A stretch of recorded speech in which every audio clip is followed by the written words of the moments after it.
da aina saruk yaba phangjaba as a woman nupi ama oina masi egi laibak yamna phabani haina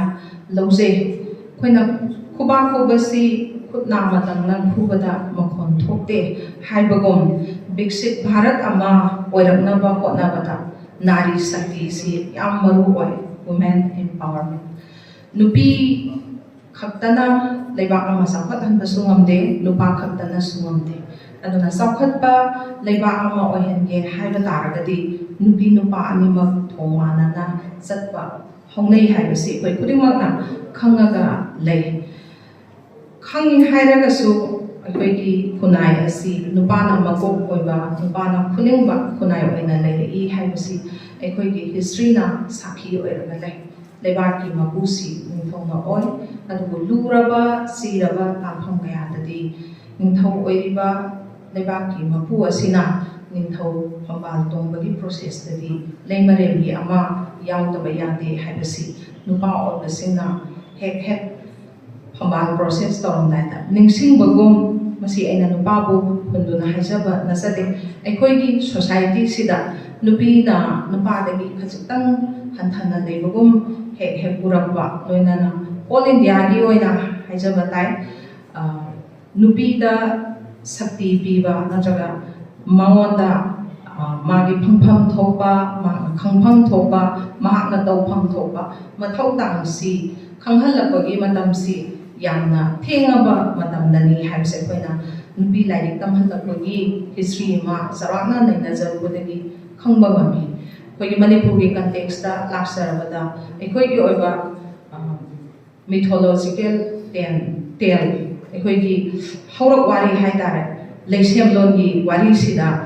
taibang semba mapusi nupani adubu umnamak sembiba ngamiba taibang semba mapuna taibang semnaba thorang pumatandadi Himalayan Rail sida biputhore Himalayan Rail sida biputhora aba matungda yekhai thingaiba apan ba yetba thoktanamgi damakta nongthang leima amasung ima lairem taret puthor khibagi wari se koigi creation midda yauraga leiraba phurup asina sumna summi haina asi phawa lina duna lakba dugumba lighting gi oiba warida yumpham oiba wari se khangba ngam sumaina ekoigi phurup sigi horak wari dagi hauraga ngasi phawada sathara iba puwari gi liklam si hangatna geng luba matamdasu nupana khulingba nupana makok oiba kunai adumak lei leiriba khunai asida nupi gi mafam amata piramdabra haibadudi nante administration da koigi ancient administrative system da nupi singi mafam yam sauna kallaga thambirami haibasi pasa loisandage koina khangba ngami nupi ga mari leinaba wathok langthok singi watem nabagi damata women's court hujiki pasa loisangsi thammi nupi ga hak mari leinaba thodo wathoki wayalsi loisanga sina pangthoi adubo thengthara aba matam haidi garib niwas maharaj ki matam dagidi 12 member na saramba sigumba nupi gi wathoka mari leinaba loisanga si masing tarukta hantha halaga madugi lusing masi pacha hanba haiba phamama haptuna nupi da sinaramba sakti si khajitang hanthaba gum nokbe sumaina matam gi khonglei matung inna tapna lenga londa semit londa tongan ba leibak phunai gi chawkhat khongthangda awonba ohongba mayam ama lakpasi urakpada koi honorable prime minister gi asanba engna sigumba nari shakti amasung biksit bharat si awareness tawbagi tangai phataba leire haibadugi khongthangga mari lengana asi law department na sum thorom asi sindani haina aina laujai tasengba nupi yaudana natragana sakhalpa khunai ama purahan pa hotnabada nupi singi achawa thaudan lei haibasi aikoigi puwari gi thokiba thodok singda yamna mayek sengaba kudam mayam ama aikoi khudingmakna khangnaduna lai kodori base tarigino haiba taragadi nupi haibase mama karamba mama nupa oibadubu mi oinaba semba ngamba nupa yaudana lebak khunai panba ngamdabagum leibak ama chawkhat hannaba hotnabadasu nupi da thauna nupi gi phangpham thokpa hal nupi gi leijaram leba tumduna leiriba ꯁꯛꯇꯤꯁꯤ ꯐꯨꯗꯣꯛꯍꯟꯕ ꯉꯝꯗꯦ ꯃꯗꯨ ꯐꯨꯗꯣꯛꯍꯜꯂꯕ ꯃꯇꯝꯗ ꯅꯨꯄꯥꯅ ꯆꯪꯒꯦ ꯐꯪꯒꯦ ꯈꯜꯂꯤꯕ ꯄꯥꯟꯗꯝꯁꯤ ꯃꯥꯏ ꯄꯥꯛꯅ ꯆꯪꯁꯤꯟꯕ ꯉꯝꯃꯤ ꯍꯥꯏꯕꯁꯤ ꯑꯈꯪ ꯑꯍꯩꯁꯤꯡꯅ ꯍꯥꯏꯕꯤꯔꯝꯕ ꯌꯥꯝꯅ ꯃꯥꯏ ꯄꯥꯛꯂꯕ ꯅꯨꯄꯥꯁꯤꯡꯒꯤ ꯃꯔꯨꯝꯗ ꯍꯩꯁꯤꯡꯒꯤ ꯅꯨꯄꯤ ꯑꯃꯃꯝ ꯈꯨꯠ ꯌꯥꯎꯏ ꯍꯥꯏꯕꯁꯦ ꯃꯁꯤꯅ ꯂꯦꯡꯗ꯭ꯔꯕ ꯁꯥꯈꯤ ꯑꯣꯏꯗꯨꯅ ꯂꯥꯛꯏ ꯑꯩꯅ ꯉꯁꯥꯏ ꯅꯨꯄꯤꯁꯤ ꯃꯃꯥꯅꯤ ꯍꯥꯏꯕꯗꯨꯒꯤ ꯃꯈꯥ ꯁꯝꯊꯖꯔꯛꯄꯗ ꯑꯃꯨꯛꯁꯨ ꯍꯥꯏꯅꯤꯡꯉꯤ ꯅꯨꯄꯤ ꯍꯥꯏꯕꯁꯦ ꯃꯥꯂꯦꯝ ꯂꯩꯕꯒ ꯄꯥꯡꯊꯣꯛꯄ ꯉꯁꯥꯏ ꯋꯥꯉꯥꯡꯂꯣꯏ ꯑꯩꯈꯣꯏꯒꯤ ꯀꯤꯅꯣꯠ ꯑꯦꯗ꯭ꯔꯦꯁ ꯄꯤꯕꯤꯈꯤꯕ ꯑꯣꯖꯥ ꯂꯦꯡꯁꯤꯟꯕꯤꯔꯤ ꯑꯗꯨꯒ ꯒꯦꯁ ꯑꯣꯐ ꯑꯣꯅꯔ ꯑꯣꯏꯅ ꯂꯦꯡꯁꯤꯟꯕꯤꯔꯤꯕ ꯑꯩꯒꯤ ꯅꯨꯄꯥ ꯗꯤꯄꯛ ꯀꯨꯃꯥꯔ ꯂꯩꯕꯤꯔꯤ ꯑꯣꯖꯥ ꯑꯅꯤꯅ ꯉꯥꯡꯕꯤꯈꯤꯕꯗ ꯕꯤꯛꯁꯤꯠ ꯚꯥꯔꯠꯇ ꯌꯥꯝꯅ ꯐꯣꯀꯁ ꯇꯧꯕꯤ ꯑꯗꯨꯒ ꯅꯥꯔꯤ ꯁꯛꯇꯤ ꯅꯠꯇ꯭ꯔꯒ ꯅꯥꯔꯤ ꯆꯦꯇꯅꯥꯗꯗꯤ ꯊꯣꯏꯗꯣꯛꯅ ꯃꯤꯠꯌꯦꯡ ꯊꯝꯃꯝꯗꯦ ꯍꯥꯏꯕꯒꯤ ꯋꯥꯈꯜꯗꯨꯗ ꯑꯩ ꯅꯥꯔꯤ ꯆꯦꯇꯅꯥ ꯅꯠꯇ꯭ꯔꯒꯅ ꯅꯥꯔꯤ ꯁꯛꯇꯤꯁꯤꯗ ꯑꯣꯏꯅ ꯃꯤꯠꯌꯦꯡ ꯊꯝꯖꯒꯦ ꯃꯔꯨꯑꯣꯏꯅ ꯉꯁꯤꯒꯤ ꯑꯣꯗꯤꯌꯟꯁꯁꯤ ꯅꯨꯄꯥ ꯅꯨꯄꯤꯁꯤ 50-50ꯅꯦꯅ ꯑꯩꯅ ꯂꯧꯖꯩ ꯑꯁꯤ ꯌꯥꯝ ꯅꯨꯡꯉꯥꯏꯖꯩ ꯅꯨꯄꯥ ꯅꯨꯄꯤ ꯑꯅꯤ ꯊꯣꯡ ꯃꯥꯟꯅꯔꯀꯥꯟꯗ ꯆꯥꯎꯈꯠꯄ ꯈꯨꯟꯅꯥꯏ ꯑꯣꯏꯔꯛꯀꯗꯧꯔꯤꯕꯅꯤ ꯃꯁꯤꯗ ꯃꯔꯨꯑꯣꯏꯅ ꯑꯩꯅ ꯅꯨꯄꯤꯁꯤ ꯃꯥꯂꯦꯝ ꯂꯩꯕꯒ ꯄꯥꯡꯊꯣꯛꯑꯣꯏꯅ ꯍꯥꯏꯖꯔꯤꯕꯁꯤꯒꯤ ꯃꯔꯨꯑꯣꯏꯕ ꯃꯔꯝꯁꯤ ꯅꯨꯄꯤꯗ ꯃꯔꯨꯑꯣꯏꯅ ꯇꯥꯍꯟꯖꯅꯤꯡꯉꯤ ꯑꯩꯈꯣꯏꯒꯤ ꯐ꯭ꯌꯨꯆꯔ ꯖꯦꯅꯦꯔꯦꯁꯟꯁꯤꯕꯨ ꯆꯥꯎꯈꯠ ꯂꯝꯕꯦꯜ ꯑꯃꯗ ꯃꯥꯡꯖꯤꯟ ꯊꯥꯅ ꯄꯨꯔꯛꯀꯗꯧꯔꯤꯕꯁꯤꯗ ꯑꯩꯈꯣꯏꯒꯤ ꯁꯥꯇ꯭ꯔ ꯈꯨꯟꯅꯥꯏ ꯑꯣꯏꯔꯤꯕ ꯅꯨꯄꯤꯁꯤꯡꯁꯤꯒꯤ ꯊꯧꯗꯥꯡ ꯌꯥꯝꯅ ꯆꯥꯎꯏ ꯑꯩꯈꯣꯏꯅ ꯐꯪꯁꯟ ꯑꯃ ꯌꯥꯎꯔꯒ ꯐꯪꯁꯟꯗꯨꯗ ꯍꯥꯏꯔꯤꯕꯗꯨ ꯇꯥꯔꯒ ꯍꯣꯔꯦꯟ ꯂꯣꯏꯔꯀꯥꯟꯗ ꯂꯣꯏꯅ ꯂꯣꯏꯁꯤꯟꯈꯤꯕꯗꯨ ꯅꯠꯇꯕ ꯉꯁꯤ ꯁꯔꯨꯛ ꯌꯥꯕ ꯂꯦꯡꯕꯤꯔꯛꯂꯤꯕ ꯑꯩꯒꯤ ꯅꯨꯡꯁꯤꯖꯔꯕ ꯃꯍꯩꯔꯣꯏꯁꯤꯡ ꯅꯨꯄꯥꯁꯨ ꯅꯨꯄꯤꯁꯨ ꯄꯨꯝꯅꯃꯛꯅ ꯉꯁꯤꯒꯤ ꯕꯤꯛꯁꯤꯠ ꯚꯥꯔꯠ ꯑꯃꯁꯨꯡ ꯅꯥꯔꯤ ꯁꯛꯇꯤꯒꯤ ꯀꯥꯟꯅꯕꯁꯤ ꯂꯧꯕꯤꯌꯨ ꯑꯗꯨꯒ ꯌꯨꯝ ꯌꯨꯝꯗ ꯑꯃꯨꯛ ꯆꯠꯂꯒ ꯉꯥꯏꯍꯥꯛꯇꯪ ꯈꯟꯊꯕꯤꯌꯨ ꯇꯣꯀꯔꯁꯤꯡꯗꯨꯅ ꯉꯥꯡꯈꯤꯕꯗꯨꯗꯒꯤ ꯑꯩꯈꯣꯏꯒꯤ ꯂꯥꯛꯀꯗꯧꯔꯤꯕ ꯄꯨꯟꯁꯤ ꯈꯣꯡꯆꯠꯇ ꯀꯗꯥꯏꯗ ꯑꯦꯄ꯭ꯂꯥꯏ ꯇꯧꯔꯒ ꯑꯩꯒꯤ ꯄꯨꯟꯁꯤ ꯈꯣꯡꯆꯠꯁꯦ ꯍꯦꯟꯅ ꯆꯥꯎꯈꯠꯄ ꯑꯩ ꯑꯃ ꯆꯥꯎꯈꯠꯂꯛꯄ ꯃꯇꯝꯗ ꯑꯩꯒꯤ ꯏꯃꯨꯡ ꯑꯩꯒꯤ ꯂꯩꯀꯥꯏ ꯑꯩꯒꯤ ꯈꯨꯡꯒꯪ ꯑꯩꯒꯤ ꯗꯤꯁꯇ꯭ꯔꯤꯛ ꯑꯩꯒꯤ ꯂꯩꯕꯥꯛ ꯑꯗꯨꯗꯒꯤꯗꯤ ꯃꯥꯂꯦꯝ ꯄꯨꯝꯕꯁꯦ ꯆꯥꯎꯈꯠꯍꯟꯕꯗ ꯑꯩꯒꯤꯁꯨ ꯁꯔꯨꯛ ꯈꯔꯗꯤ ꯌꯥꯕ ꯉꯝꯅꯅꯕꯒꯤ ꯈꯨꯗꯣꯡꯆꯥꯕꯗꯣ ꯉꯁꯤꯒꯤ ꯊꯧꯔꯝꯁꯤꯅ ꯄꯤꯕ ꯉꯝꯕ꯭ꯔꯥ ꯍꯥꯏꯕꯗꯨ ꯌꯦꯡꯃꯤꯟꯅꯍꯟꯅꯤꯡꯕꯒꯤ ꯑꯄꯥꯝꯕꯗꯣ ꯑꯩꯉꯣꯟꯗ ꯂꯩꯖꯩ ꯑꯩꯈꯣꯏꯅ ꯃꯥꯂꯦꯝ ꯂꯩꯕꯥꯛ ꯍꯥꯏꯕꯁꯤ ꯑꯩ ꯏꯁꯥꯃꯛꯅ ꯅꯦꯠꯂꯤ ꯑꯩꯈꯣꯏ ꯈꯨꯗꯤꯡꯃꯛꯀꯤ ꯈꯣꯡꯗꯥꯛꯐꯝ ꯑꯣꯏ ꯃꯁꯤꯗ ꯄꯣꯠ ꯑꯃꯇꯪ ꯑꯩꯅ ꯃꯔꯨ ꯑꯃꯇꯪ ꯊꯥꯈꯤꯕ ꯃꯇꯝꯗ ꯃꯔꯨꯁꯤ ꯃꯇꯝ ꯆꯥꯅ ꯃꯇꯣꯜ ꯆꯣꯡꯍꯟꯕ ꯍꯧꯍꯟꯕ ꯃꯗꯨ ꯂꯩꯁꯥ ꯇꯝꯍꯟꯕ ꯑꯗꯒꯤꯗꯤ ꯑꯃꯨꯛ ꯃꯍꯩ ꯂꯣꯛꯄ ꯃꯊꯪꯗ ꯑꯃꯨꯛ ꯑꯅꯗꯔ ꯄꯥꯝꯕꯤ ꯃꯌꯥꯝ ꯑꯃꯃꯨꯛ ꯊꯣꯛꯍꯜꯂꯛꯄ ꯍꯥꯏꯕꯁꯦ ꯂꯩꯕꯥꯛꯇꯨ ꯇꯧꯊꯣꯛꯑꯒ ꯊꯥꯔꯤꯕ ꯃꯤꯗꯨꯒꯤ ꯃꯊꯧ ꯃꯥꯒꯤ ꯗꯥꯏꯇ ꯌꯥꯝ ꯆꯥꯎꯏ ꯃꯥꯅ ꯃꯇꯝ ꯆꯥꯅ ꯃꯈꯣꯡ ꯁꯣꯝꯕꯤꯔꯕ ꯏꯁꯤꯡ ꯆꯥꯏꯕꯤꯔꯕ ꯆꯩꯉꯥꯛ ꯄꯤꯕꯤꯔꯕ ꯃꯇꯝꯗꯨꯗ ꯑꯩꯈꯣꯏꯅ ꯄꯥꯝꯃꯤꯕ ꯃꯍꯩꯗꯨ ꯐꯪꯕ ꯉꯝꯒꯗꯧꯔꯤꯕꯅꯤ ꯑꯗꯨꯒꯨꯝꯕ ꯃꯍꯩ ꯂꯣꯛꯀꯗꯧꯔꯤꯕ ꯃꯔꯨ ꯊꯥꯒꯗꯧꯔꯤꯕꯁꯦ ꯅꯨꯄꯤꯗ ꯌꯥꯝꯅ ꯃꯔꯨ ꯑꯣꯏꯕ ꯃꯤꯠꯌꯦꯡ ꯊꯝꯖꯅꯤꯡꯉꯤ ꯅꯨꯄꯤ ꯍꯥꯏꯕꯁꯤꯅ ꯃꯆꯥ ꯈꯨꯗꯤꯡꯃꯛꯀꯤ ꯀꯔꯤꯒꯨꯝꯕ ꯃꯇꯝꯗ ꯐ꯭ꯔꯦꯟ ꯑꯣꯏ ꯀꯔꯤꯒꯨꯝꯕ ꯃꯇꯝꯗ ꯑꯣꯖꯥ ꯑꯣꯏ ꯀꯔꯤꯒꯨꯝꯕ ꯃꯇꯝꯗ ꯃꯥꯒꯤ ꯈ꯭ꯋꯥꯏꯗꯒꯤ ꯆꯥꯟꯅꯕ ꯃꯔꯨꯞ ꯑꯣꯏ ꯀꯔꯤꯒꯨꯝꯕ ꯃꯇꯝꯗꯅ ꯃꯥꯕꯨ ꯃꯉꯥꯜ ꯑꯃ ꯄꯤꯔꯤꯕ ꯁꯛꯎꯗꯕ ꯏꯁꯣꯔꯒꯨꯝꯅ ꯂꯝꯖꯤꯡꯕꯁꯨ ꯉꯝꯃꯤ ꯑꯗꯨꯒꯨꯝꯕꯤ ꯃꯃꯥ ꯍꯥꯏꯕꯁꯦ ꯅꯨꯄꯤ ꯈꯨꯗꯤꯡꯃꯛꯁꯤꯅ ꯑꯣꯏꯔꯛꯑꯕ ꯃꯇꯝꯗ ꯀꯔꯤ ꯇꯧꯕꯒꯤ ꯕꯤꯛꯁꯤꯠ ꯚꯥꯔꯠ ꯑꯃ ꯄꯨꯔꯛꯄ ꯉꯝꯂꯣꯏꯗꯧꯔꯤꯕꯅꯤ ꯑꯗꯨ ꯄꯨꯔꯛꯍꯟꯒꯦ ꯍꯥꯏꯔꯒꯗꯤ ꯅꯨꯄꯤꯁꯤꯡꯁꯤ ꯃꯁꯥꯅ ꯃꯁꯥꯕꯨ ꯁꯦꯜꯐ ꯀꯟꯐꯤꯗꯦꯟꯁ ꯂꯩꯕ ꯇꯥꯏ ꯁꯦꯜꯐ ꯀꯟꯐꯤꯗꯦꯟꯁ ꯂꯩꯕꯒ ꯂꯣꯏꯅꯅ ꯂꯥꯏꯔꯤꯛ ꯂꯥꯏꯁꯨ ꯃꯇꯤꯛ ꯆꯥꯅ ꯍꯩꯕꯤ ꯑꯃꯁꯨ ꯑꯣꯏꯕ ꯇꯥꯏ ꯂꯥꯏꯔꯤꯛ ꯂꯥꯏꯁꯨ ꯃꯇꯤꯛ ꯆꯥꯅ ꯍꯩꯕꯤ ꯑꯣꯏꯕꯇ ꯅꯠꯇꯅ ꯃꯥꯅ ꯍꯩꯔꯤꯕ ꯈꯪꯉꯤꯕꯁꯤꯡꯗꯣ ꯃꯐꯝ ꯃꯇꯝ ꯆꯥꯅ ꯃꯥꯒꯤ ꯆꯥꯗꯥ ꯅꯧꯗꯥꯁꯤꯡꯗꯨꯗ ꯈꯪꯍꯟꯕ ꯑꯃꯁꯨ ꯆꯪꯏ ꯁꯨꯃꯥꯏꯅ ꯈꯪꯍꯟꯅꯕꯒꯤ ꯁꯛꯇꯤ ꯃꯉꯣꯟꯗ ꯂꯩꯔꯤꯕꯗꯨ ꯃꯐꯝ ꯆꯥꯅ ꯁꯤꯖꯤꯟꯅꯗ꯭ꯔꯒꯗꯤ ꯉꯁꯥꯏ ꯄꯥꯝꯕꯤ ꯑꯃ ꯐꯅꯌꯥꯝꯅ ꯐꯕ ꯃꯥꯁꯤ ꯃꯍꯩ ꯃꯔꯣꯡ ꯌꯥꯝ ꯖꯨꯝ ꯖꯨꯝ ꯂꯥꯎꯅ ꯄꯥꯟꯒꯗꯧꯕ ꯄꯥꯝꯕꯤ ꯑꯣꯏꯖꯔꯒꯁꯨ ꯃꯗꯨꯗ ꯄꯥꯝꯕꯤꯗꯨꯕꯨ ꯁꯦꯝ ꯁꯥꯒꯗꯧꯔꯤꯕ ꯃꯥꯂꯦꯝ ꯂꯩꯃꯒ ꯑꯩꯒ ꯇꯥꯏꯅꯖꯒꯗꯧꯔꯤꯕ ꯅꯨꯄꯤꯗꯣ ꯃꯥꯂꯦꯝ ꯂꯩꯃꯗꯨꯗ ꯃꯥꯅ ꯃꯔꯨ ꯍꯨꯟꯒꯗꯧꯔꯤꯕꯗꯣ ꯃꯔꯨꯗꯨꯕꯨ ꯍꯨꯜꯂꯗꯤ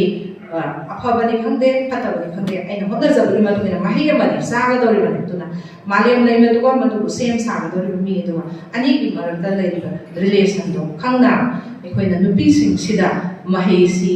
ꯃꯇꯤꯛ ꯆꯥꯅ ꯇꯝꯍꯜꯂꯕ ꯃꯍꯩꯒꯤ ꯃꯉꯥꯜꯁꯤ ꯅꯤꯡꯊꯤꯖꯅ ꯐꯪꯍꯜꯂꯒꯗꯤ ꯑꯩꯈꯣꯏꯅ ꯃꯤꯁꯑꯟꯗꯔꯁꯇꯦꯟꯗꯤꯡꯗ ꯀꯩ ꯍꯥꯏꯅꯤ ꯌꯥꯝꯅ ꯑꯟꯙꯕꯤꯁ꯭ꯋꯥꯁꯅꯤ ꯍꯥꯏꯅ ꯂꯧꯅꯔꯤꯕ ꯁꯥꯏꯟꯇꯤꯐꯤꯀꯦꯜꯂꯤ ꯄ꯭ꯔꯨꯞ ꯇꯧꯔꯒ ꯂꯩꯔꯕ ꯆꯨꯝꯗꯨꯅꯁꯨ ꯂꯩꯔꯕ ꯑꯗꯨꯒ ꯃꯇꯝ ꯑꯃꯒꯤ ꯑꯩꯈꯣꯏꯒꯤ ꯂꯥꯏꯑꯣꯏꯈ꯭ꯔꯕ ꯏꯄꯥ ꯏꯄꯨꯁꯤꯡꯗꯨꯅ ꯊꯝꯕꯤꯔꯝꯕ ꯏꯟꯇꯦꯂꯦꯛꯆꯨꯋꯦꯜ ꯇ꯭ꯔꯦꯗꯤꯁꯟꯁꯤꯡ ꯍꯧꯖꯤꯛꯀꯤ ꯃꯤꯔꯣꯜꯅ unexplained oiba karigidamata numidangda pot hep kanu haibano karigidamata khutsi hamdabida aikoina sakhunggi pose baigano haibano karigidamata iruzaraga phishing setana lai di thogan tawgano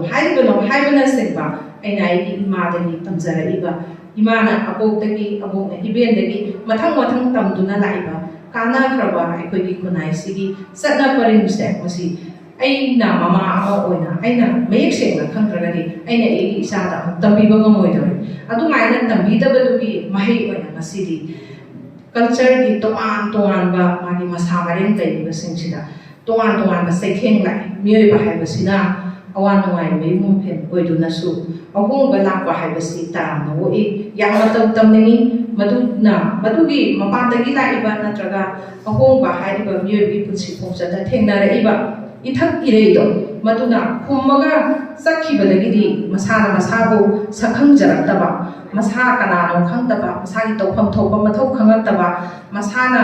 hongadaba nungsa sorgi paringba kairapa masina maram oiraganda masagi natki pukaida chaula akaiba lakudagi masagi identity mamsalapa adugumba khunai aduna bharat purakpati ngamo hojiki mama oigadoriba singsina masana masabu khangjaba masagi horofam khangba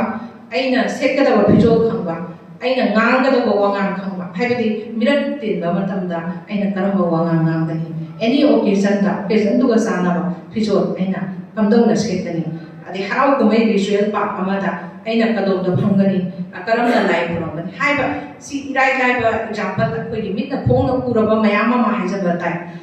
yamna hujiki keno siga nakshanabada koi sajibu serauba yawgadore sajibu binoma pa koina mathelu koi myam longa thongana thadoi leiminaba sil inau ngono potani piba ngang serauba karino khangdaba tuda koina taubagi takningbagi wakhal kaidongda bokte jang thilora silao motivation dir adu khatang daw thongana koi jang thadora silao thadobinai photo nami viral nari dugo madubu saruk ya bagi damata purai parents tuna ngasi se sigumba numit amani numit sida ikoina ne ikoi gi yunggi corner da leiba laise masida puramaga pot kati base laise 10000 am hi go sida ten pot semi base sigi damata ni lei kati basina si loiraga mayam thonga mapanda thadoi basina si sida ki amu koi mayam samina ga dorbe kaido bagi ikoina sigumba numit sida ayuktagi koi ngasi di sauna bayate ko akoi gi believe ni akoi gi haibadi manipuri kunai ni thajana bi am madu kya mo kana sumba kya mo lamba haibadi sumhange khalliba kunai du ki thajana bi du bo summi haina dawsari kunai du na thaja bagi lechin du na kanna boling he thaja badu summaga umak ta do langhange khalaga ki thaja badu mana panda la ga do sumaina ai gi chai now singda ai gi future generation da nupi oibi singsina magi khangpham thopa oipham thopa singsi phajana khangaba matungda madu ko tapi tambiraba matungda aigi ichai su na mo magi macha masu singduda muktam hoba sumaina from generation to generation handle down doraga traditions yoga sum lakta gati imungdagi horaiba sakhatba imung amagi angangsi thada khani haibu nataba angang duna tawthoraiba nature duna imungdugi masal human mawong khangi haibado adugumba haihan basida afaba yumani mapa mabu singkhatba macha phangjei haibado madu khanghanabagi damata lebak masa taba ekhoi tungdi yumbi sembada mama obi nupi obi singi thoda yamna sa matam mamagi ekhoi literature da aboina ina literature ko sa moi sabani ra jakat kitan bijagi nupi si lai tam basin mani haina tam hanamade matam do da koina maras kumari binodini me ta birong gane adudagi amo khaidem pramodini adudagi oza thoibi mokoi ahum si yosabi moko ahum ni haina done moi si ki manungda khaidem pramodini si social system du phongna singnan kibi nari sakti phajana yakai hanbi nupi mane haina koina lobe masi lai tam basi tamaloyogi panabado masagi lai tamba sakpada setna na pijol bogai jadabdo mapagi khudaisi tangkhai ma setalaga tangkhai na phuri tongna kiraga tangkhai duna phane setlaga ma lai tamba khibi wari kana magi history da thene sumaina lai tamba badagi di ꯑꯩꯈꯣꯏꯕꯨ ꯂꯥꯏꯔꯤꯛ ꯇꯝꯍꯟꯗ꯭ꯔꯤꯕꯁꯦ ꯁꯨꯒꯨꯝꯕ ꯂꯧꯁꯤꯡ ꯒ꯭ꯌꯥꯟꯁꯦ ꯈꯪꯈꯤꯅꯤ ꯍꯥꯏꯕꯒꯤ ꯅꯨꯄꯥꯒꯤ ꯃꯊꯛꯇ ꯑꯩꯈꯣꯏꯅ ꯀꯥꯈꯠꯂꯛꯀꯅꯤ ꯍꯥꯏꯕꯒꯤ ꯑꯣꯏꯔꯝꯕ ꯌꯥꯏ ꯍꯥꯏꯕ ꯃꯇꯝꯗꯨꯒꯤ ꯁꯣꯁꯥꯏꯇꯤꯗꯨꯒꯤ ꯃꯃꯤ ꯇꯥꯕ ꯂꯤꯇꯔꯦꯆꯔ ꯄꯣꯠꯊꯣꯛꯁꯤꯡꯁꯤꯗ ꯌꯥꯎꯔꯤ ꯑꯗꯨꯕꯨ ꯍꯧꯖꯤꯛꯇꯤ ꯌꯥꯝꯅ ꯆꯥꯎꯈꯠꯂꯦ 21st century ꯑꯩꯈꯣꯏ ꯐꯨꯔꯨꯞ ꯈꯨꯗꯤꯡꯃꯛꯅ ꯃꯥꯂꯦꯝꯗ ꯂꯩꯔꯤꯕ ꯇꯣꯉꯥꯟ ꯇꯣꯉꯥꯟꯕ ꯐꯨꯔꯨꯞ ꯈꯨꯗꯤꯡꯃꯛꯅ ꯃꯁꯥ ꯃꯁꯥꯒꯤ ꯅꯥꯠꯀꯤ ꯄꯨꯄꯩꯕꯨ ꯌꯣꯛꯈꯠꯆꯕ ꯍꯤꯡꯒꯠꯍꯟꯅꯤꯡꯕ ꯑꯗꯨꯒ ꯆꯥꯎꯈꯠ ꯃꯥꯏꯀꯩꯗ ꯄꯨꯔꯛꯍꯟꯅꯕꯒꯤꯗꯃꯛꯇ ꯃꯁꯥꯒꯤ ꯀꯜꯆꯔꯁꯦ ꯃꯁꯤꯒꯤꯗꯃꯛꯇ ꯈꯪꯅꯅꯕ ꯅꯧꯅ ꯔꯤꯁꯔꯁ ꯇꯧꯗꯨꯅ ꯃꯗꯨꯒꯤ ꯐꯥꯏꯟꯗꯤꯡꯁ ꯃꯌꯥꯝꯗꯨꯅ ꯁꯣꯁꯥꯏꯇꯤꯗ ꯀꯥꯟꯅꯕ ꯄꯨꯔꯛꯍꯟꯅꯕ ꯑꯗꯨꯒꯨꯝꯕ ꯆꯍꯤꯆꯥ ꯑꯃ ꯑꯣꯏꯔꯕꯅꯤ ꯃꯗꯨꯗ ꯍꯤꯡꯂꯤꯕꯅꯤ ꯑꯩꯈꯣꯏ ꯑꯗꯨ ꯑꯩꯒꯤ ꯅꯨꯡꯁꯤꯔꯕ ꯃꯍꯩꯔꯣꯏꯁꯤꯡ ꯑꯗꯨꯅ ꯍꯥꯏꯔꯤꯕ ꯑꯁꯤꯒꯨꯝꯕ ꯆꯍꯤꯆꯥꯁꯤꯗ ꯍꯤꯡꯂꯤꯕ ꯑꯩꯈꯣꯏꯅ ꯀꯩꯗꯧꯕꯒꯤ ꯑꯩꯈꯣꯏꯒꯤ ꯅꯥꯠ ꯆꯠꯅꯕꯤ ꯃꯁꯤꯕꯨ ꯅꯥꯊꯩꯗꯨꯅ ꯆꯠꯀꯗꯧꯔꯤꯕꯅꯤ ꯃꯗꯨ ꯅꯤꯡꯊꯤꯅ ꯈꯪꯉꯕ ꯃꯤꯁꯛꯇꯨꯅ ꯂꯩꯔꯤꯕ ꯏꯃꯨꯡ ꯃꯥꯅ ꯄꯣꯛꯂꯛꯏꯕ ꯃꯆꯥ ꯃꯁꯨꯗꯣ ꯃꯗꯨꯅ ꯏꯃꯨꯡ ꯑꯗꯨ ꯆꯥꯎꯈꯠꯂꯝꯕꯦꯟꯗ ꯈꯣꯡ ꯊꯥꯡꯖꯤꯟꯍꯟꯕꯗ ꯁꯨꯡꯁꯣꯏ ꯁꯣꯏꯗꯅ ꯑꯆꯧꯕ ꯃꯇꯦꯡ ꯑꯣꯏꯒꯅꯤ ꯑꯁꯨꯝꯅ ꯏꯃꯨꯡ ꯃꯌꯥꯝ ꯑꯃꯅ ꯄꯨꯜꯂꯒ ꯁꯦꯝꯃꯛꯏꯕ ꯂꯩꯕꯥꯛ ꯑꯃ ꯆꯥꯎꯈꯠꯍꯟꯕ ꯍꯥꯏꯕꯁꯤꯗ ꯅꯨꯄꯤꯗ ꯁꯛꯇꯤ ꯄꯤꯕ ꯅꯨꯄꯤꯒꯤ ꯔꯥꯏꯠ ꯃꯥꯒꯤ ꯐꯪꯐꯝ ꯊꯣꯛꯄꯁꯦ ꯀꯔꯤꯅꯣ ꯑꯩꯈꯣꯏꯅ ꯁꯤꯗ ꯑꯩꯈꯣꯏꯅ ꯍꯛ ꯍꯥꯏꯔꯒ ꯍꯣꯔꯦꯟ ꯑꯣꯖꯥ ꯄ꯭ꯔꯦꯃꯥꯟꯗꯅ ꯍꯦꯟꯅ ꯃꯔꯤꯛ ꯆꯨꯝꯅ ꯇꯥꯛꯄꯤꯔꯛꯈꯤꯅꯤ ꯉꯁꯤꯁꯤ ꯂꯣꯒꯤ ꯑꯣꯏꯕ ꯃꯤꯠꯌꯦꯡꯗ ꯑꯩꯒꯤꯁꯤꯅ ꯂꯣꯒꯤ ꯑꯣꯏꯕ ꯃꯤꯠꯌꯦꯡꯗꯨꯗꯒꯤ ꯈꯤꯇꯪ ꯅꯥꯊꯩꯖꯔꯒ ꯀꯃꯟ ꯃꯦꯟꯅ ꯍꯦꯛꯇ ꯈꯪꯕ ꯌꯥꯕꯗ ꯑꯩꯈꯣꯏꯅ ꯑꯩꯈꯣꯏꯒꯤ ꯍꯛ ꯈꯪꯕ ꯅꯨꯄꯤꯁꯤꯡꯒꯤ ꯐꯪꯐꯝ ꯊꯣꯛꯄ ꯔꯥꯏꯠꯁꯤ ꯅꯥꯔꯤ ꯁꯛꯇꯤꯒꯤ ꯃꯅꯨꯡꯆꯟꯅ ꯌꯥꯎꯖꯕꯗꯨꯅꯤ ꯑꯩꯈꯣꯏꯁꯤ ꯅꯨꯄꯤꯅꯤ ꯍꯥꯏꯗꯨꯅ ꯂꯣꯟꯊꯗꯨꯅ ꯑꯩꯈꯣꯏꯒꯤ ꯄꯨꯋꯥꯔꯤꯒꯤ ꯍꯧꯈ꯭ꯔꯕ ꯃꯇꯝ ꯑꯃꯒꯤ ꯄꯨꯋꯥꯔꯤꯒꯤ ꯂꯥꯇꯝꯁꯤꯡꯗ ꯀꯩꯁꯨ ꯍꯟꯊꯅ ꯂꯩꯈꯤꯕ ꯅꯨꯄꯤ ꯑꯩꯅ ꯊꯣꯏꯗꯣꯛꯅ ꯊꯦꯡꯅꯖꯗꯦ ꯃꯇꯝꯒꯤ ꯃꯇꯨꯡ ꯏꯟꯅ ꯑꯩꯈꯣꯏ ꯈꯨꯡꯒꯪꯒꯤ ꯃꯇꯨꯡ ꯏꯟꯅ ꯖꯒꯣꯏ ꯁꯥꯕ ꯍꯥꯏꯕ ꯑꯗꯨꯝ ꯍꯥꯏꯅ ꯇꯣꯟꯊꯅ ꯀꯞꯆꯦꯠꯄꯤ ꯑꯣꯏꯅ ꯂꯩꯈꯤꯗꯦ ꯍꯥꯏꯕꯁꯤ ꯑꯩꯈꯣꯏꯒꯤ ꯑꯦꯟꯁꯦꯟ ꯑꯦꯗꯃꯤꯅꯤꯁꯇ꯭ꯔꯦꯇꯤꯚ ꯁꯤꯁꯇꯦꯝꯗ ꯂꯥꯂꯨꯞ ꯁꯤꯁꯇꯦꯝ ꯑꯅ ꯑꯃ ꯂꯩꯕꯁꯤ ꯂꯣꯒꯤꯁꯨ ꯑꯗꯨꯝ ꯈꯪꯕꯤꯔꯝꯒꯅꯤ ꯑꯗꯨꯒ ꯑꯇꯩ ꯑꯣꯖꯥꯁꯤꯡꯁꯨ ꯂꯥꯂꯨꯞ ꯁꯤꯁꯇꯦꯝꯁꯤꯗ ꯅꯨꯄꯥ ꯊꯕꯛ ꯁꯨꯕ ꯉꯝꯃꯕ ꯅꯨꯄꯥꯁꯤꯡꯁꯤꯅ 40 daysꯀꯤ ꯃꯅꯨꯡꯗ 10 daysꯁꯤ ꯂꯩꯕꯥꯛꯀꯤꯗꯃꯛꯇ ꯈꯨꯠꯁꯨꯃꯟ ꯑꯃꯐꯥꯎꯕ ꯌꯥꯎꯗꯅ ꯂꯦꯝꯅ ꯊꯕꯛ ꯁꯨꯔꯤ ꯁꯤꯒꯨꯝꯕ ꯃꯇꯝꯁꯤꯗ ꯌꯨꯝꯁꯤ ꯊꯥꯗꯣꯛꯑꯒ ꯑꯩꯈꯣꯏꯅ ꯆꯠꯈꯤꯕ ꯃꯇꯝꯗ ꯏꯃꯨꯡꯒꯤ ꯊꯕꯛ ꯃꯌꯥꯝ ꯄꯟꯖꯥꯎꯅꯆꯤꯡꯕ ꯂꯣꯏꯅꯃꯛꯁꯦ ꯅꯨꯄꯤꯁꯤꯡꯁꯤꯅ ꯄꯨꯔꯒ ꯂꯥꯛꯑꯦ ꯑꯁꯨꯃꯥꯏꯅ ꯄꯨꯔꯒ ꯂꯥꯛꯄꯗꯨꯅ ꯑꯩꯈꯣꯏꯁꯤ ꯃꯩ ꯏꯛꯑꯒ ꯂꯥꯛꯄ ꯍꯥꯏꯇꯥꯔꯦ ꯑꯩꯈꯣꯏꯒꯤ ꯏꯃꯥ ꯏꯟꯗꯣꯟꯁꯤꯡꯁꯦ ꯃꯁꯤꯗꯒꯤ ꯑꯃꯨꯛ ꯁꯦꯟꯃꯤꯠꯂꯣꯟꯗ ꯄꯨꯊꯕ ꯌꯥꯗꯕꯅꯤꯅ ꯀꯩꯊꯦꯜꯗ ꯊꯣꯛꯂꯛꯇꯅ ꯄꯣꯠ ꯆꯩ ꯌꯣꯟꯕ ꯏꯃꯨꯡ ꯄꯨꯅꯕ ꯍꯣꯠꯅꯔꯛꯄ ꯃꯗꯨꯒꯤ ꯃꯄꯥꯟꯅ ꯏꯃꯨꯡ ꯑꯃ ꯌꯥꯝ ꯂꯥꯏꯅ ꯅꯨꯄꯥ ꯌꯥꯎꯗꯅ ꯅꯨꯄꯤꯁꯤꯡꯁꯤꯅ ꯄꯨꯔꯒ ꯂꯥꯛꯈꯤꯕꯒꯤ ꯋꯥꯔꯤꯁꯦ ꯑꯩꯈꯣꯏꯒꯤ ꯍꯤꯁꯇ꯭ꯔꯤꯗ ꯂꯩꯖꯩ ꯁꯨꯃꯥꯏꯅ ꯅꯤꯡꯊꯧ ꯄꯥꯜꯂꯤꯉꯩ ꯃꯇꯝꯗ ꯆꯠꯅꯔꯝꯕ ꯂꯥꯂꯨꯞ ꯁꯤꯁꯇꯦꯝꯁꯤ ꯃꯨꯊꯠꯈ꯭ꯔꯕ ꯃꯇꯨꯡ ꯃꯗꯨꯒꯤ ꯃꯇꯨꯡꯗꯁꯨ ꯅꯨꯄꯤꯁꯤꯡꯁꯤꯅ ꯑꯩꯈꯣꯏꯒꯤ ꯃꯁꯥꯁꯤꯅ ꯂꯥꯏꯔꯤꯛ ꯇꯝꯍꯧꯗ꯭ꯔꯒꯁꯨ ꯂꯥꯏꯔꯤꯛ ꯇꯝꯃꯛꯄꯁꯤꯗꯤ ꯊꯦꯡꯊꯩ 50sꯀꯤ ꯑꯗꯨꯋꯥꯏꯗꯒꯤ ꯂꯥꯛꯈꯤꯕꯅꯤ ꯑꯩꯈꯣꯏꯅ ꯊꯦꯡꯅꯖꯕꯗ ꯑꯗꯣ ꯑꯗꯨꯒꯤ ꯃꯃꯥꯡꯗ ꯍꯤꯡꯉꯝꯃꯤꯕ ꯅꯨꯄꯤꯁꯤꯡꯁꯤꯅ ꯄꯣꯛꯂꯛꯄ ꯃꯆꯥ ꯃꯁꯨꯁꯤꯡꯗꯨꯅꯦꯕ ꯂꯥꯏꯔꯤꯛ ꯍꯩꯕ ꯂꯥꯏꯔꯤꯛ ꯍꯩꯕꯤ ꯃꯌꯥꯝ ꯑꯃ ꯍꯧꯖꯤꯛ ꯁꯔꯀꯥꯔꯒꯤ ꯂꯣꯏꯁꯪꯁꯤꯡꯗ ꯑꯆꯧꯕ ꯐꯪꯉꯥꯏꯕꯤ ꯑꯣꯏꯔꯤꯕꯁꯤꯡꯁꯦ ꯑꯗꯨꯅ ꯑꯗꯨꯒꯨꯝꯕ ꯏꯃꯥ ꯏꯕꯦꯜ ꯃꯆꯥ ꯃꯁꯨꯁꯤꯡꯕꯨ ꯌꯣꯛꯄ ꯊꯥꯛꯅꯕ ꯍꯣꯠꯅꯕꯗ ꯂꯧꯔꯛꯈꯤꯕ ꯊꯧꯗꯥꯡꯗꯣ ꯃꯗꯨꯗꯒꯤ ꯑꯃꯨꯛ ꯍꯦꯟꯗꯣꯛꯂꯛꯇꯅ ꯅꯨꯄꯥ ꯑꯣꯏꯕꯁꯤꯡꯒꯤ ꯔꯥꯏꯠ ꯑꯩꯈꯣꯏꯒꯤ ꯏꯖꯠꯁꯦ ꯃꯁꯤ ꯃꯥꯡꯕ ꯌꯥꯗꯦ ꯑꯩꯈꯣꯏ ꯂꯩꯅ ꯑꯩꯈꯣꯏꯒꯤ ꯅꯨꯄꯥ ꯑꯣꯏꯕꯁꯤꯡꯒꯤ ꯏꯖꯠꯇ ꯁꯤꯡꯅꯔꯛꯂꯒꯗꯤ ꯑꯩꯈꯣꯏ ꯑꯃꯠꯇ ꯑꯣꯏꯅ ꯈ꯭ꯋꯥꯡꯆꯦꯠ ꯃꯁꯤ ꯂꯥꯡꯉꯒ ꯂꯥꯟꯊꯦꯡꯅꯒꯅꯤ ꯍꯥꯏꯅ ꯊꯣꯛꯂꯛꯈꯤꯕꯒꯤꯅꯦꯕ 1904ꯒꯤ ꯅꯨꯄꯤ ꯂꯥꯟ ꯑꯗꯨꯒ 1939ꯒꯤ ꯑꯅꯤꯁꯨꯕ ꯅꯨꯄꯤ ꯂꯥꯟꯁꯦ ꯃꯁꯤ ꯍꯧꯅꯔꯨꯕ ꯇꯧꯗꯕꯗꯤ ꯅꯠꯇꯦ ꯂꯤꯡꯖꯦꯜ ꯌꯥꯝꯅ ꯃꯥꯟꯅꯩ ꯃꯇꯝꯗꯨꯗ ꯀꯩꯊꯦꯜ ꯍꯥꯏꯕꯁꯦ ꯃꯌꯥꯝꯗꯨꯒꯤ ꯄꯨꯟꯐꯝꯅꯤ ꯃꯗꯨꯗꯒꯤ ꯄꯨꯟꯐꯝꯗꯨꯗꯒꯤ ꯊꯣꯔꯛꯑꯀꯥꯟꯗ ꯌꯥꯝꯅ ꯂꯤꯡꯖꯦꯜ ꯃꯥꯟꯅꯅ ꯊꯣꯔꯛꯈꯤꯕꯅꯤꯅ ꯃꯥꯏ ꯄꯥꯛꯄ ꯑꯆꯧꯕ ꯑꯦꯆꯤꯞꯃꯦꯟ ꯑꯃ ꯑꯩꯈꯣꯏꯒꯤ ꯏꯃꯥ ꯏꯗꯣꯜꯁꯤꯡꯗꯨꯅ ꯂꯧꯕꯤꯔꯝꯃꯦ ꯉꯁꯤꯁꯨ ꯑꯩꯈꯣꯏꯒꯤ ꯁꯣꯁꯥꯏꯇꯤꯁꯤꯗ ꯑꯦꯅꯤ ꯏꯁꯨ ꯊꯣꯛꯂꯛꯄꯗ ꯅꯨꯄꯤ ꯃꯌꯥꯝ ꯆꯣꯡꯊꯣꯛꯄꯤꯔꯛꯏ ꯅꯨꯄꯤꯁꯤꯡꯗꯨꯅ ꯂꯩꯕꯥꯛꯀꯤ ꯑꯩꯈꯣꯏ ꯑꯆꯧꯕ ꯏꯁꯨꯁꯤꯡꯗ ꯁꯔꯨꯛꯇꯤ ꯌꯥꯏ ꯑꯗꯨꯕꯨ ꯂꯤꯡꯖꯦꯜ ꯃꯥꯟꯅꯕꯒꯤ ꯆꯥꯡꯗꯤ ꯈꯤꯇꯪ ꯋꯥꯠꯄ꯭ꯔꯥ ꯍꯥꯏꯅ ꯑꯩꯅ ꯂꯧꯖꯩ ꯍꯥꯟꯅꯒꯤ ꯂꯩꯔꯝꯕ ꯅꯨꯄꯤꯁꯤꯡꯗꯨꯗ ꯃꯇꯨꯞ ꯈꯥꯏꯗꯣꯛꯇꯅ ꯇꯣꯉꯥꯟ ꯇꯣꯉꯥꯟꯕ ꯃꯃꯤꯡ ꯊꯣꯟꯕ ꯑꯩꯈꯣꯏ ꯊꯦꯡꯅꯗꯦ ꯑꯗꯨꯕꯨ ꯃꯁꯤ ꯆꯥꯎꯈꯠꯂꯛꯄꯒꯤ ꯈꯨꯗꯣꯜꯅꯤ ꯍꯥꯏꯅ ꯑꯩꯈꯣꯏꯅ ꯂꯧꯕ ꯇꯥꯏ ꯄꯣꯏꯟ ꯑꯃꯈꯛꯇꯪꯒ ꯑꯩꯅ ꯍꯥꯞꯆꯜꯂꯕꯗ ꯍꯧꯖꯤꯛꯀꯤ ꯅꯥꯔꯤ ꯁꯛꯇꯤꯁꯦ ꯃꯁꯤꯗ ꯃꯥꯒꯤ ꯀꯜꯆꯔꯗꯨ ꯀꯟꯅꯅꯕ ꯍꯣꯠꯅꯔꯛꯄꯗ ꯅꯠꯇ꯭ꯔꯒ ꯑꯩꯕꯨ ꯕꯤꯛꯁꯤꯠ ꯚꯥꯔꯠꯁꯤ ꯄꯨꯔꯛꯅꯕ ꯍꯣꯠꯅꯕꯗ ꯂꯥꯏꯔꯤꯛ ꯂꯥꯏꯁꯨ ꯇꯝꯕ ꯑꯗꯨꯒ ꯃꯥꯒꯤ ꯇꯧꯐꯝ ꯊꯣꯛꯄ ꯆꯠꯅꯕꯤꯁꯦ ꯃꯥꯒꯤ ꯃꯆꯥ ꯃꯁꯨꯁꯤꯡꯗꯨꯗ ꯇꯥꯛꯄ ꯈꯛꯇꯪ ꯅꯠꯇꯅ ꯑꯩꯒꯤ ꯐꯪꯐꯝ ꯊꯣꯛꯄꯁꯤ ꯇꯥꯜꯂꯤꯕꯅꯤ ꯍꯥꯏꯗꯨꯅ ꯅꯨꯄꯥꯅ ꯈꯣꯡꯒ꯭ꯔꯥꯎ ꯁꯦꯠꯂꯗꯤ ꯑꯩꯁꯨ ꯁꯦꯠꯀꯅꯤ ꯅꯨꯄꯥꯅ ꯌꯨ ꯊꯛꯑꯗꯤ ꯑꯩꯁꯨ ꯊꯛꯀꯅꯤ ꯅꯨꯄꯥꯅ ꯑꯍꯤꯡꯗ ꯆꯥꯛ ꯆꯥꯅꯔꯗꯤ ꯑꯩꯁꯨ ꯆꯥꯅꯅꯤ ꯍꯥꯏꯕꯗꯨ ꯅꯠꯇꯦ ꯃꯗꯣꯝꯗ ꯂꯥꯛꯑꯒꯗꯤ Husiki nari setna nataga nari shakti na piri wahan doktuda lana sakrani matu nataba nupi habase as a human being mi amo oina nupana hangiba right atuguna nupi su miyoi bagi su hak miyoi ba ma oina phapam thokba hak to masini habagi awareness ama nupi kuding makta piragadi Viksit Bharat Purakpada Zauna Mateng Pangani Habagi Pandam Jiki Viksit Bharat Amasung Nari Shakti 2047 Sigi Engmasida Yaw Duna Aina Hajaning Basi Foreign Zapremanta the Giso Koi Mahata Bayam Tar Kigani Kana Ba the point that Makatang Koi administration da Masai keynote address pibi ba ozana habi baduda aikoi gisu leizarame lenga longki yamna hamjiki mirona tamja ba yawa hata aramba ama koi good governance ki matang bidu aramba ama tawba matamda madu chapchana kudam samdam ngagadi pura lagadi bahut ka thatpa mineng karal sadaga na mamit ko thokpa si bagi chayang piba hojiti madu satna khitre madu gi mahutta kitang pathara ba haidare aduma logi keno amada sangchale tu koina hokiba matamda leramba kunai sigi wayat bichar loisangda sanaramba singsisu amo ekhoi naha singsida tahallaga mathau sangdiba ma yamna kanagani haina khalli adedagi di haukraba